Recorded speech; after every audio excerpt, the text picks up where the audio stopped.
When I was first starting out, I would take coffee meetings at 7 a.m. I would take any kind of happy hour meeting after hours. Now my priorities have shifted a little bit, and I have to have those times for myself and for family time. If somebody were to ask me on a coffee meeting at 7 a.m. now, it's going to be a no. I don't need to take 7 a.m. coffee meetings. It's just not necessary. If I said yes to that meeting, I would be giving up my routines and my disciplined actions for somebody else's agenda. So far, we've discussed core values, finding your purpose, and goal setting. In this episode, we're talking about boundaries. But before we get into the discussion, let's go over some basics. I love basics. Chris, remind us where we're at. We're in the vision domain. All right. Vision is having a sense of purpose, clear goals, clarity around your priorities, and the ability to make decisions based on where you want to go. So, what are boundaries? The edges of the trail on the way up the mountain. Vision is seeing the end goal, the top of the mountain. Mm-hmm. We need a trail to help get us there. And the points up the trail are your goals, and your boundaries are the unbeaten path of the trail, the sides. Got it. All right, let's get into it. I'm Chris. And I'm Kiley. And this is Redefining Resilience, where we explore what it means to build a resilient lifestyle so you can thrive in any and every situation. My communication coach, Alex Perry, helped me tremendously when it came to setting boundaries in a personal and professional sense. And the one thing she said to me when it came to boundaries that has stuck with me is, would you rather choose guilt or resentment? Guilt if you say no to somebody and that guilt might last all of 5 minutes, or resentment for who knows how long, because it sounds like you might have been carrying around some resentment from that arrangement, and it probably ate you up a lot longer than the 5 minutes you would have felt guilty for saying, hey, I can't do this anymore. That's a huge issue because you don't really see the guilt more than, you don't see that it's only going to last a couple minutes or a day or 2 days or a week.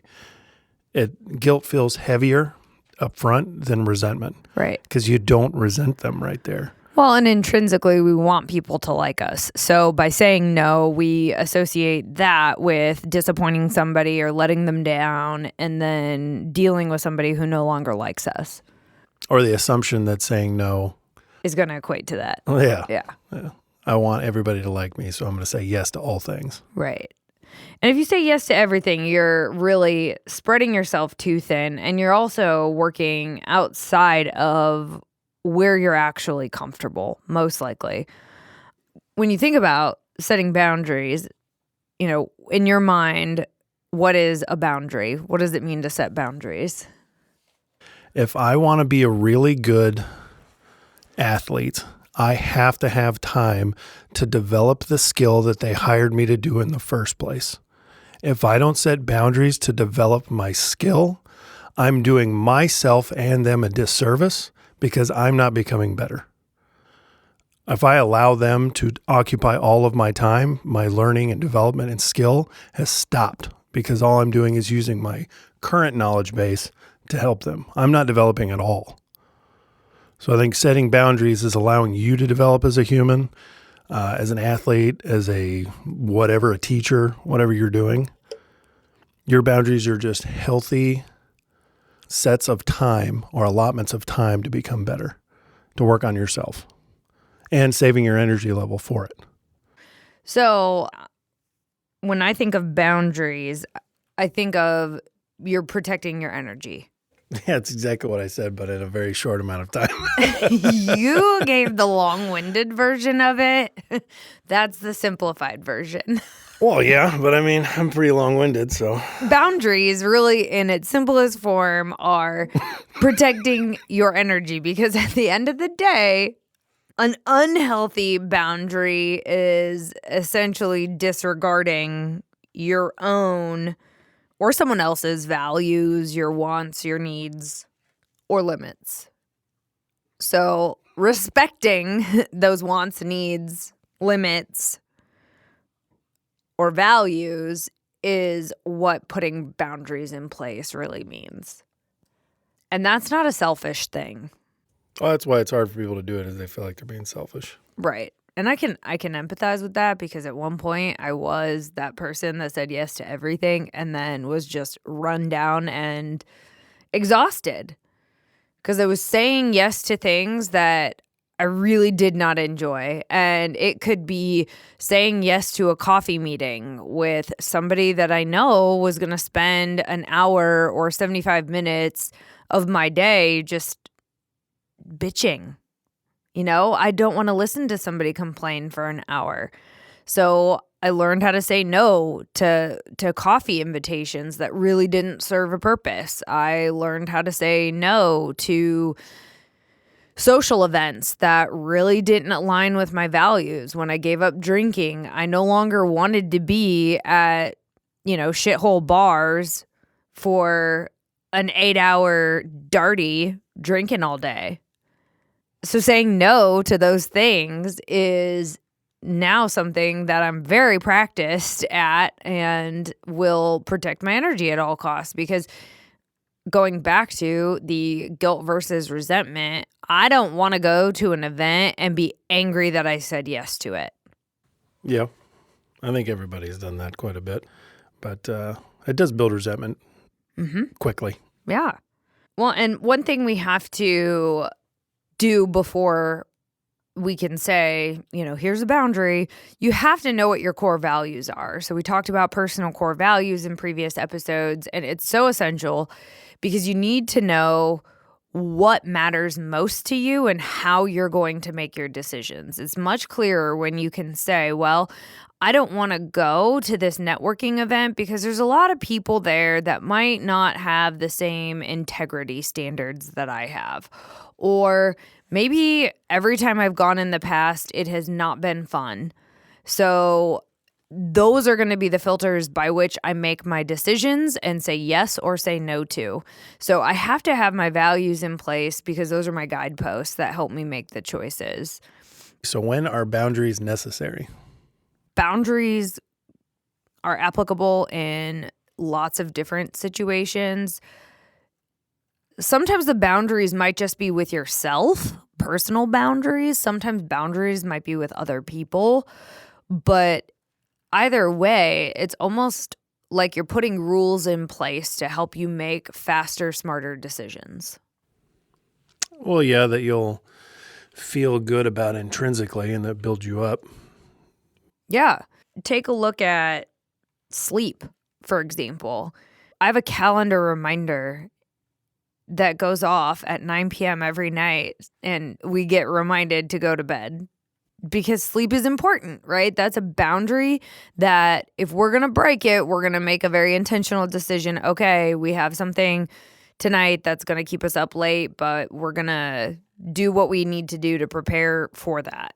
Otherwise, the rule is at 9 o'clock, we start getting ready for bed and go to sleep because sleep is a huge priority, right? So we have boundaries in place to protect sleep. When it comes to self-care, I probably have more boundaries around my self-care. You do.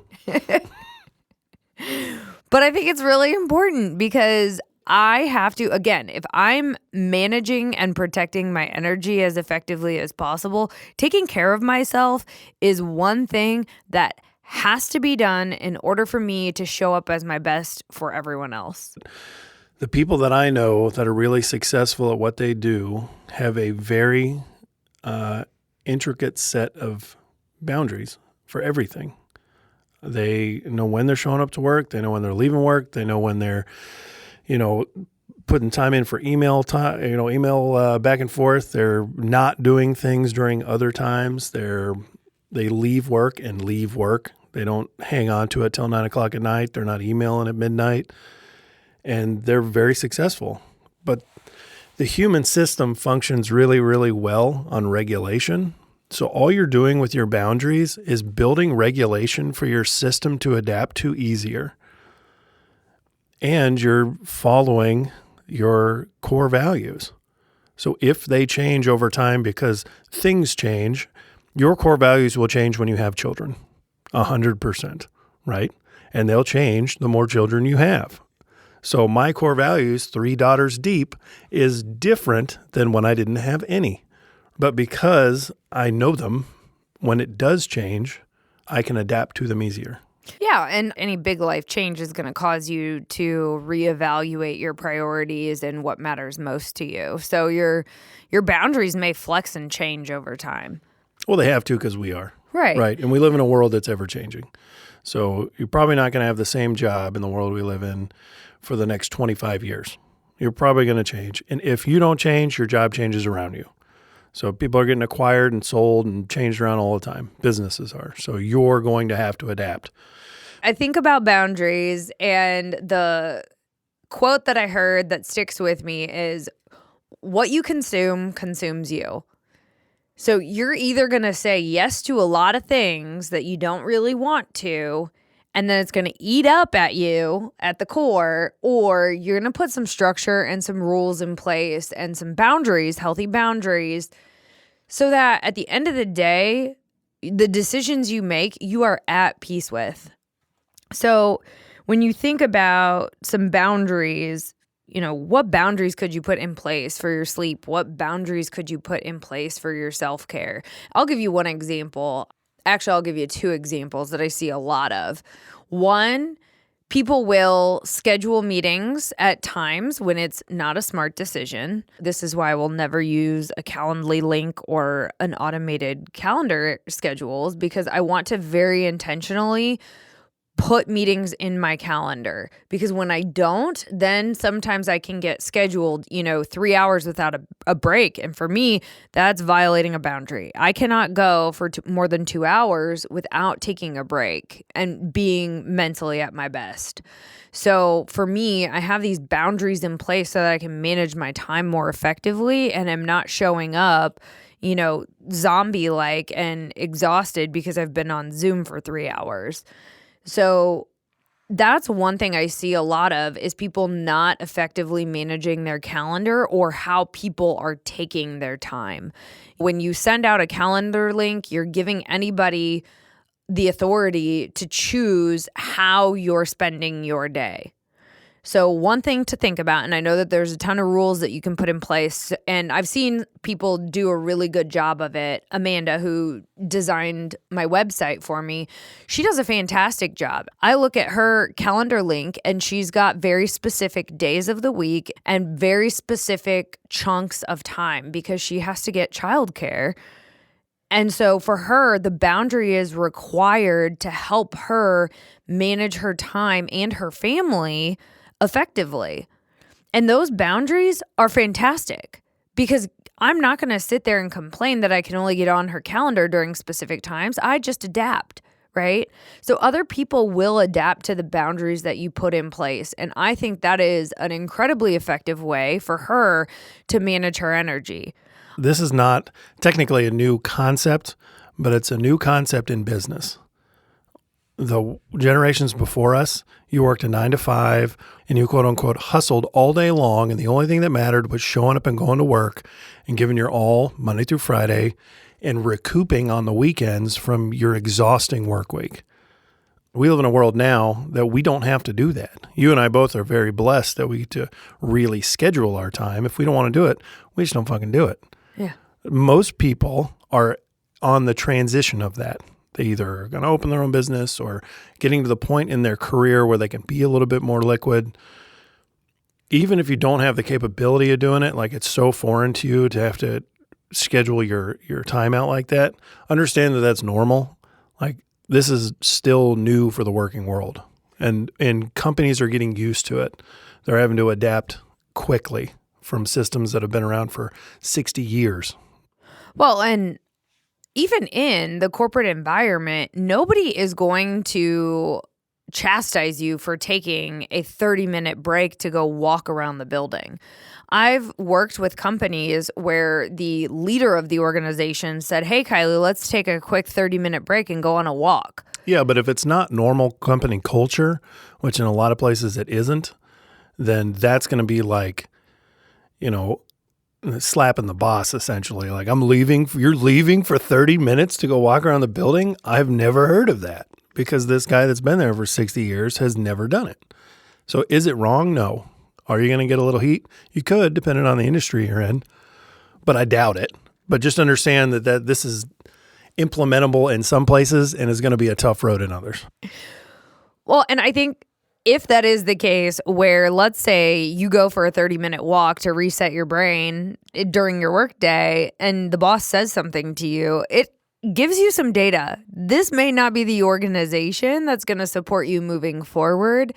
And so it's just data for you to consider as you evaluate whether or not your values are aligned to the organization that you're working with. Isn't that beautiful? It is. I just love it. The more data, you can make better decisions. Exactly. I love it. Exactly. All right. So as we think about boundaries and how you craft your own boundaries, when I worked with Alex on this for myself, we talked about, what am I okay with? What am I okay with all the time? Cussing. Maybe I'm fine with cussing. What am I sometimes okay with?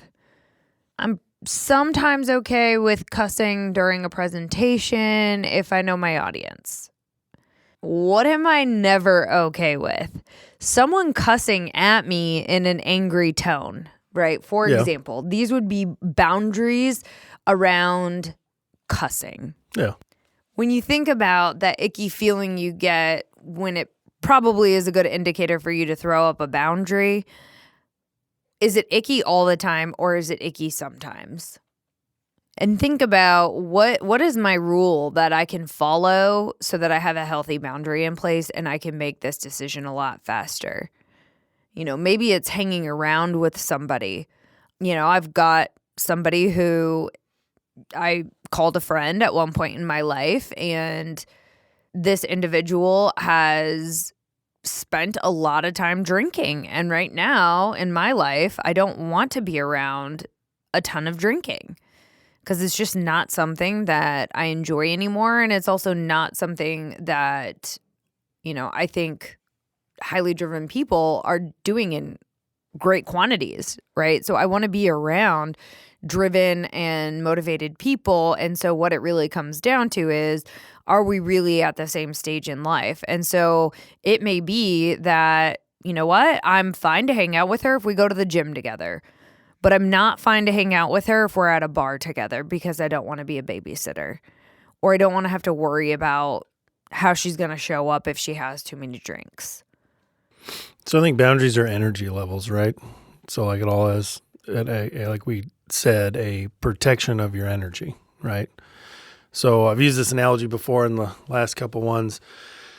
And the analogy I use for my athletes is your energy level is a cup of water, right? Your body's a cup of water. Every time you do something, you're shaking the cup and water's coming out. You need to be very careful in the weight room and outside of the weight room what you spend that energy on, because you only have so much. So if I'm occupying a ton of time for people that want free stuff, or people that don't see my value, or people that have expectations that I don't want to fulfill, but I feel like I need to because of a friendship or so on, I'm shaking that cup violently sometimes, spending a lot of time and energy on it, and there's no refill. At the end of the day, I only have so much water. So just be careful what you spend it on. Think of your body, if this resonates, as a cup of water. What am I doing when I shake this person's hand and accept this duty, this expectation? Am I shaking it really hard? Am I using a ton of energy? Am I going to go home and focus on this for 4 hours to build this stupid program that nobody's going to follow, that I'm going to have to call them every day to make sure they're following it? It's too much energy. So there's a boundary right there. Kevin Bailey always says energy before action. He is somebody that I got some really great mindset training from. And one of the taglines that he always says is energy before action. Think about your energy before you actually take the action and do the thing. Because if your energy is not in the right place, it's telling you something. Like if you feel like this is going to be a waste of your energy, or you feel like it's going to be something you're not going to enjoy, double check yourself on whether or not you actually want to follow through with it. Well, you're in your head for a reason. Mm-hmm. Like, I think the human system's so cool because it has checks and balances built into it. If you're in your head during this conversation with somebody that's asking you to do something, I would be very, very leery about accepting it, because there's all these red flags going off inside of your noggin for a reason. Whether or not you've figured out what it is, it's there to protect you, because your body's a defense mechanism. So it might feel before you even know it, this is going to be one hell of a waste of time, or a time sucker. And it might be going against a core value of yours without you even knowing it right away. But the red flags are you being in your head about the conversation immediately. And once you slowly but surely start to pick off these energy suckers that are taking your energy in life, you'll find that you're at peace and very content a lot more of the time. And ultimately, that peace is what's going to bring you happiness. Because you're in line with your core values. You're not allowing somebody to take advantage of them. If you don't have your core values by now, just restart this whole podcast and go get those, because they're essential. Yes. One thing I've noticed is with clients, the more rigid I am and the more boundaries I have based on my peace, two things happen. One, they respect you because you have a structure. People admire people with structure. And two, I can give more of myself to that individual because I have boundaries that allow me to recoup. I'm pretty extroverted. I love people. Like, I can sit in a room and talk to people all day long, but I still need recharge time. There are exceptions, right? And for the most part, 95% of the time, I'm going to say no to an after hours discussion. But I have one client who's a student. She is in Pacific time, and the only time I can meet with her is after school. And in that case, I'm totally fine making an exception because we don't have other options. So I want to be clear, we don't have to be super rigid if it's going to prevent you from being impactful, right? So I wouldn't be able to work with Bella.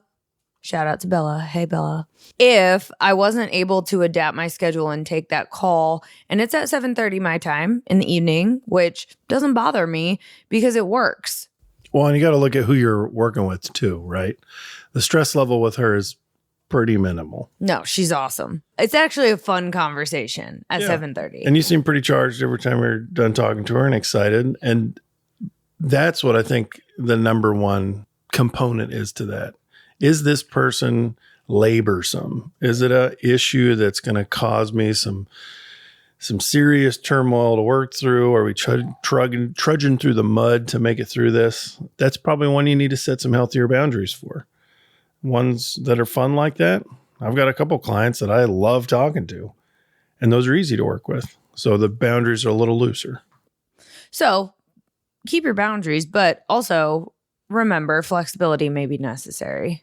And when you're new to this, you're going to have to go through this filter process of finding out what is important and what is not. Yep. You and I were both a part of a group that at one point in time was important to us because we saw the benefit, but very quickly, you and I both independently did not see the benefit. So now it's not worth our time. Set some boundaries around it. Well, and as your priorities change and your vision becomes more and more developed, you're going to realize what's helping you get to your goal and maybe what might actually be a distraction. Having that vision and setting these boundaries so that you can get to the vision faster is how you shortcut the process. It's how we get to our goals and see our vision come to life sooner. Yeah, just ask yourself, is the time I'm spending here pushing me towards my goal? Is it sidetracking me hard and pushing me off the path? Then take a couple extra minutes to decipher whether or not that's worth your time. And if it isn't pushing you off your path, go for it. Have a good time doing it. And don't feel bad if you have a great time going. Thanks for listening to Redefining Resilience. To learn more about building your mental and physical readiness, check out odysseyresilience.org. And follow us on Instagram, LinkedIn, and TikTok. Perfect. Do you want to say that without cracking your voice? Perfect.